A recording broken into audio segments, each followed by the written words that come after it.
BFM Business présente Edwige Chevrillon, la grande interview. Bonsoir à tous, bienvenue dans la grande interview. Mon invité ce soir, c'est le patron de Safran, le directeur général Olivier Andriès. Bonsoir Olivier Andriès. Bonsoir. Merci d'être avec nous. J'ai plein de questions à vous poser. Bien sûr, on reviendra sur votre journée investisseur. C'était juste avant le week-end.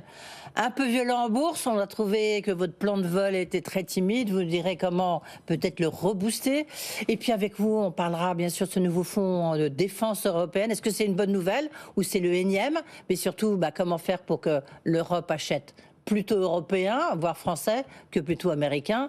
Et puis des questions évidemment sur Safran. Vos relations sont-elles enfin apaisées avec Guillaume Faury de chez Airbus? Mais d'abord, une question, je ne sais pas si vous avez lu l'interview du président du MEDEF, Patrick Martin, qui parle de récession à propos de la France. En fait, le titre est très en récession, il dit en légère récession dans ses propos. Est-ce que vous le ressentez? Après tout, Safran, vous êtes quand même un des plus grands groupes français.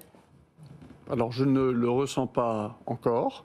Ceci étant dit, Safran est un groupe qui est exposé aux marchés internationaux, oui, bien sûr. fait. Et donc, notre marché, il est international. Oui. À la fois sur l'aéronautique, mais aussi sur la défense. Donc ce qui se passe en France, on le relativise, si vous voulez, en termes de santé économique. Oui, enfin, sauf que vous avez quand même 50 000 personnes en France. Oui, on y reviendra. Oui, mais notre marché, il n'est pas de oui, manière prédominante. Non, mais donc pour l'instant, c'est important. Non, on ne le voit pas. Parce que vous ne le voyez pas. Vous ne voyez pas de récession. Ce climat politique, d'abord, j'imagine que vous vous réjouissez du fait que le gouvernement de Michel Barnier soit tombé, parce que du coup, il n'y a plus de budget 2025. Enfin, made in Michel Barnier, si j'ose dire. Il n'y a plus de taxes, les surtaxes pour les grandes entreprises. Nous sommes un acteur économique. On n'a pas à se réjouir de tel ou tel événement politique. Mais le résultat, ça fait quoi? Ça fait plus 500 millions dans vos caisses? On verra ce qui arrivera. On verra ce qui arrivera. Alors, c'est vrai que le projet de loi tel qu'il était prévu, qui prévoyait donc d'augmenter les impôts pour les sociétés telles que le groupe Safran, ça avait un impact d'environ 500 millions pour nous. Oui. Bon, on verra ce qui se passera avec la nouvelle loi. On reste prudent. Parce que les comptes publics sont ce qu'ils sont. Ce climat politique instable, ça a des répercussions déjà sur vos commandes ou pas? Ça n'a pas de répercussions sur nos commandes, en réalité, qui sont mondiales. Ceci étant dit, une situation politique instable, ce n'est pas une bonne chose pour les acteurs économiques, évidemment. Oui. Mais en même temps, là, on ne sait pas très bien ce qui va se passer sur les crédits pour le ministère de la Défense. On ne sait pas très bien ce qui va se passer pour la loi de programmation militaire. Ça fait beaucoup d'incertitudes pour quelqu'un qui, grosso modo, vous avez 20% de votre chiffre d'affaires qui est dans le militaire. Alors, on a 20% de notre chiffre d'affaires dans le militaire. Une partie de ce chiffre d'affaires se fait à l'export. Une partie se fait en France. Alors, c'est vrai que si la loi spéciale est votée, elle reproduira en fait le budget 2024, alors que le budget 2025, tel qu'il était prévu auparavant, prévoyait une augmentation des dépenses dans le domaine de la défense. Donc il y aura une pression qui va s'exercer sur le ministère des Armées et donc un impact sur les commandes en France. Donc sur vous? Donc potentiellement sur nous. Oui. Alors, à quelle proportion? Quels seront les arbitrages que le ministère des Armées va faire ou pas? Je ne sais pas. Je ne suis pas dans la position des responsables du ministère, mais il pourrait y avoir un impact globalement, effectivement, en France sur l'industrie de défense. Tiens, juste une question sur le Rafale, parce qu'on va rappeler que vous faites les moteurs du Rafale. Vous avez vu Éric Trappier, qui est le patron du Rafale, qui dit que la production va monter en cadence 3, ça veut dire 3 Rafales par mois. Donc pour vous, ça fait 6 moteurs, si je sais encore compter. Vous pouvez suivre? Oui. Oui. Et c'est une très bonne nouvelle. On est engagé dans une dynamique qui est très forte sur le Rafale, avec déjà plus de 500 avions qui ont été commandés à date. Donc ça fait plus de 1000 moteurs pour nous. Et effectivement, on est tout à fait prêt à monter à cadence 3, voire, si plus tard la dynamique continue, pourquoi pas cadence 4 par mois. D'accord. Avions, donc ça veut dire 8 moteurs pour nous. Et donc vous nous dites là ce soir, moi je peux suivre et on est prêt. D'accord. Bien sûr qu'on est prêt. Bonne nouvelle en tous les cas pour Dassault. Ce nouveau fonds pour la défense européenne, je ne sais pas si vous avez vu tout à l'heure, si vous avez eu le temps de voir la déclaration du nouveau commissaire européen à la défense, Andrius Kubilius, qui souhaite un Big Bang dans les dépenses militaires de l'Union européenne pour faire face aux menaces. Il dit l'Europe doit trouver les moyens d'ici fin 2025 de financer des centaines de milliards d'euros dans la défense. Vous applaudissez ou vous restez sceptique? La bonne nouvelle, c'est qu'il y a une prise de conscience en Europe sur la nécessité de se défendre et de s'armer face au contexte géopolitique que vous évoquiez tout à l'heure, et notamment l'invasion de l'Ukraine par la Russie. Donc ça, c'est une bonne nouvelle, en fait, que l'Europe prenne conscience de l'importance, effectivement, d'avoir des budgets de défense. Aujourd'hui, quand on regarde au niveau européen, on est un peu moins de 2% du PIB qui est consacré aux dépenses de défense. Certains pays vont beaucoup plus loin, comme la Pologne, par exemple. Oui, donc ça, c'est une bonne nouvelle. Oui. C'est comme on dit, un wake-up call, c'est un réveil, c'est une bonne nouvelle. Maintenant, l'autre réalité, c'est qu'aujourd'hui, 75% des dépenses réalisées par les pays européens dans le domaine de la défense sont réalisées pour acheter des équipements non européens. Américains, essentiellement américains. Et donc, la question, c'est s'il y a effectivement des budgets supplémentaires et comme vous dites, des centaines de milliards, puisque c'est effectivement ce à quoi pense la Commission européenne, est-ce que ça sera ouvert à tout vent, et notamment aux équipements étrangers et donc américains, ou est-ce que ça sera réservé aux équipements européens? Évidemment, côté français, on plaide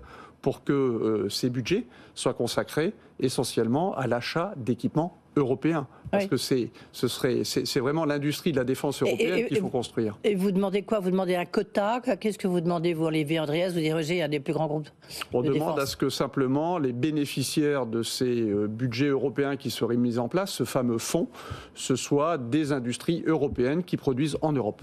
Oui, avec des commandes européennes. Avec des commandes européennes et pas, donc, encore une fois, des achats d'équipements à tout vent. Vous y croyez?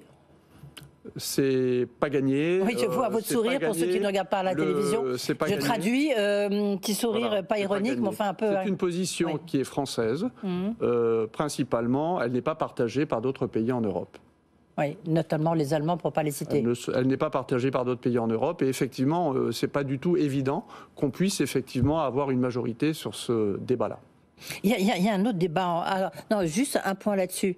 Parce que ce fameux avion de combat, le SCAF, qui est une espèce oui, enfin, c'est un projet.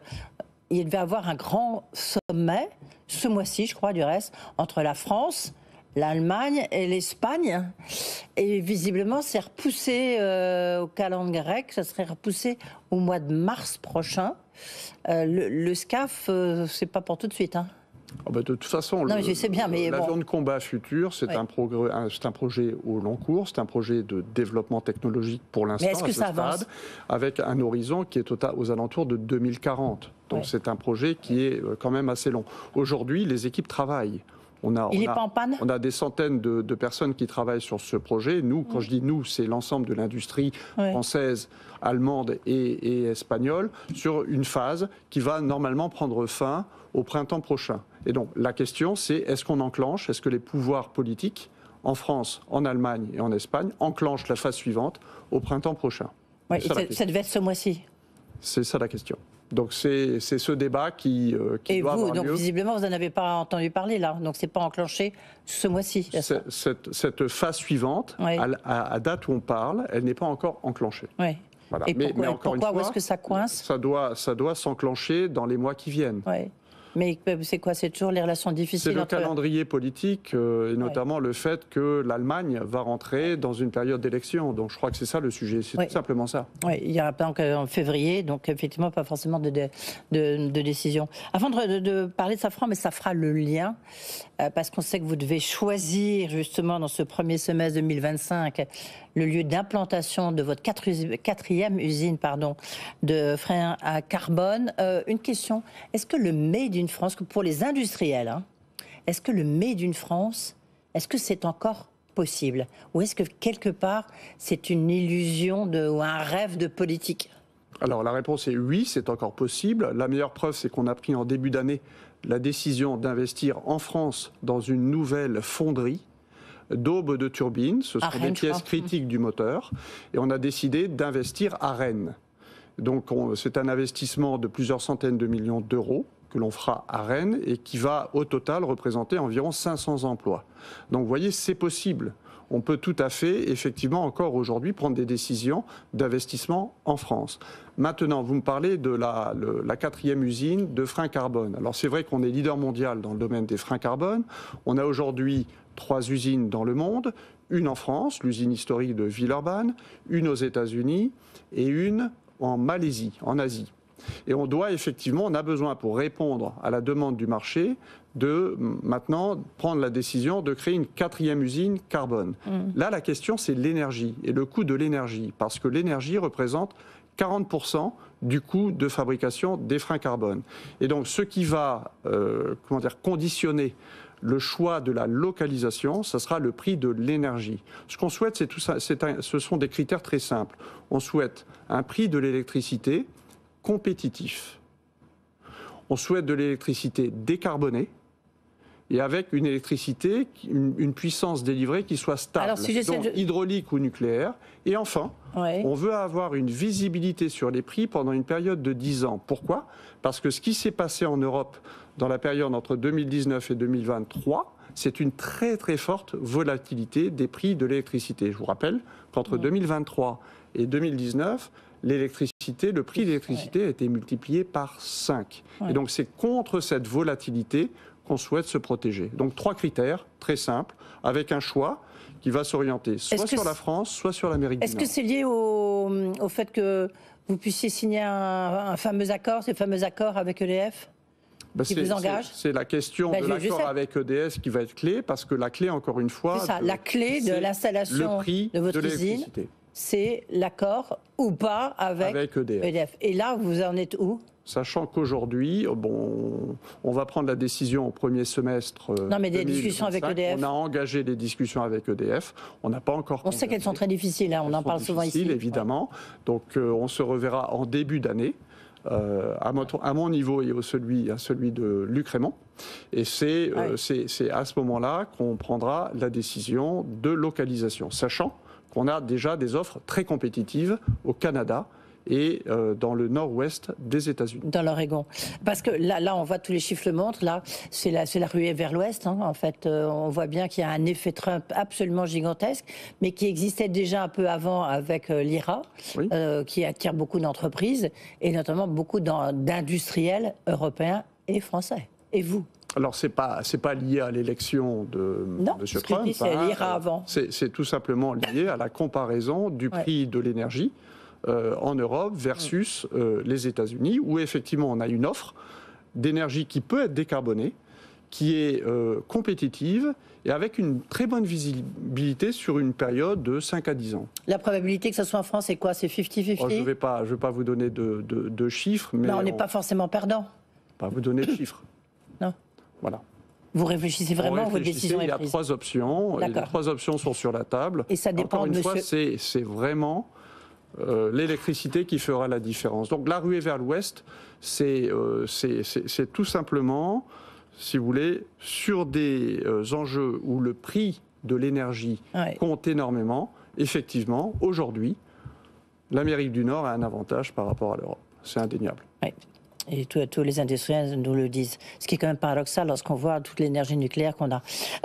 Vous avez présenté, vous avez votre journée investisseur, comme on dit, jeudi. Et alors là, vous avez été un coup de tabac en bourse, parce que visiblement, pourtant, vous avez des belles perspectives jusqu'en 2028. Mais alors, ils vous ont trouvé d'une prudence, beaucoup trop prudent, Olivier Andriès. C'est votre nature, on vous connaît. Mais est-ce que vous n'avez pas été trop prudent ? Aujourd'hui, qu'est-ce que vous pouvez faire pour rattraper le coup ? Alors, il faut prendre un pas de recul, si vous voulez bien, pas trop loin, mais on peut. Ce qui s'est passé dans cette journée, parce que d'abord, il y avait une forte attente, et le cours de bourse avait fortement augmenté le mois qui a précédé notre journée investisseur. Et donc, à l'issue de la journée, on est revenu au cours qui était le nôtre au 1er novembre 2024. Ouais. Ce cours, quand on voit l'évolution de votre cours, pour ceux qui nous regardent, ce cours a augmenté de plus de 30% depuis le début de l'année, ce qui nous met sur le podium du CAC 40 en termes d'augmentation du cours de bourse par rapport au début de l'année. Alors effectivement... Qu'est-ce que vous pouvez dire là ce soir pour rassurer les gens, pour les investisseurs, pour vous dire, mais attendez, croyez dans le safran ? Nous sommes sur des marchés qui croissent plus vite que le PIB mondial. L'aéronautique civile a un taux de croissance tel qu'on le voit sur les 20 prochaines années de 3,7% par an. Et donc, on a une visibilité sur l'aéronautique civile qui est absolument exceptionnelle, avec 34 500 avions qui seront commandés dans les 20 années qui viennent selon nos prévisions. Et dans le domaine de la défense, il y a effectivement, compte tenu de la situation géopolitique mondiale, il y a effectivement une augmentation des dépenses de défense aussi. Oui. Donc on est situé sur des marchés qui sont en croissance en réalité et avec de belles perspectives puisque nous avons nous-mêmes indiqué que notre prévision c'était une augmentation du chiffre d'affaires d'environ 10% par an sur les prochaines années avec une augmentation du résultat, de la profitabilité qui est encore supérieure. Alors pourquoi on ne vous a pas compris ? Parce que les attentes des analystes étaient encore plus fortes. Ouais. Et là, vous ne voulez pas les corriger un peu ?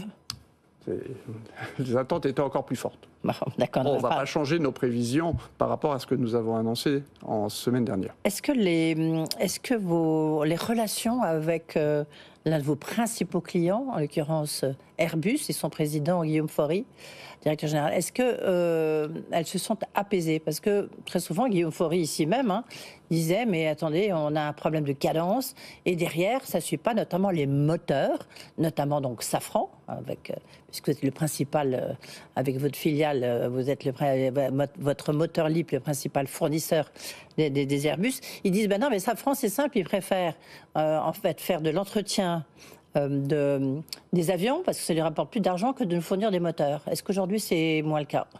Alors la réalité c'est qu'on a deux clients. On a les clients avionneurs qui effectivement ont des ambitions de monter en cadence et qu'il nous faut suivre. Et puis on a des clients compagnies aériennes qui doivent faire voler leurs avions et qui ont besoin de moteurs pour faire voler leurs avions. Donc on a ces deux clients. Et donc effectivement, on a un marché de livraison d'équipements neufs aux avionneurs et on a un marché de maintenance parce que les compagnies aériennes sont en demande de maintenance. Ce sont deux marchés qui sont très différents. Mais il y en a qui vous rapportent plus, non ? La maintenance, ça vous rapporte. La réalité, c'est que cette année, effectivement, on a été amené, parce qu'on a été confronté à des goulets d'étranglement sur certaines pièces, on a été amené à revoir à la baisse nos livraisons de moteurs neufs. Donc effectivement, ça a été un peu juste, mais ces dernières semaines, comme j'ai déjà eu l'occasion de le dire, on a été amené à prioriser un peu Airbus par rapport, je dirais, aux besoins des compagnies aériennes, justement pour soutenir la capacité d'Airbus à livrer des avions qu'ils ont besoin de livrer d'ici la fin de l'année. Ça sera, in fine, ça fera combien de moteurs à la fin de l'année ? Nous avons prédit que l'on livrerait en fin d'année moins 10% de moteurs par rapport à ce qu'on a livré l'an passé. Donc c'est effectivement un retrait parce qu'on a été confronté à une difficulté sur des pièces spécifiques du moteur. Un mot 30 secondes sur Ariane Group. Donc là, il y a le lancement.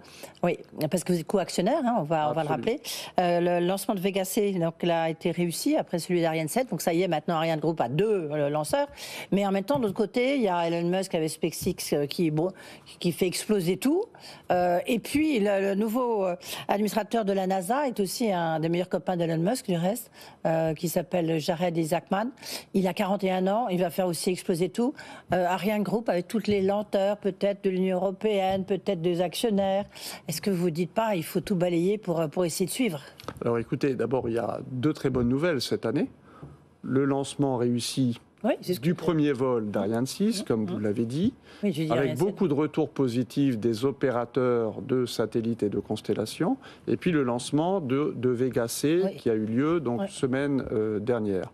En fait, le marché a besoin d'une concurrence. Donc le marché est très content qu'il y ait un Ariane 6 qui puisse faire concurrence à SpaceX et que SpaceX ne soit pas en situation de monopole. Je rappelle d'ailleurs que l'un des plus beaux contrats qui a été signé par Ariane Group pour Ariane 6, c'est avec M. Bezos sur la constellation Kuiper qui nous a commandé 18 lancements. D'accord. Voilà, donc il y a une dynamique qui est repartie avec ces lancements qui ont été réussis. Il y a maintenant une montée en cadence qui est à réussir, mais aujourd'hui, le marché, la demande est très forte.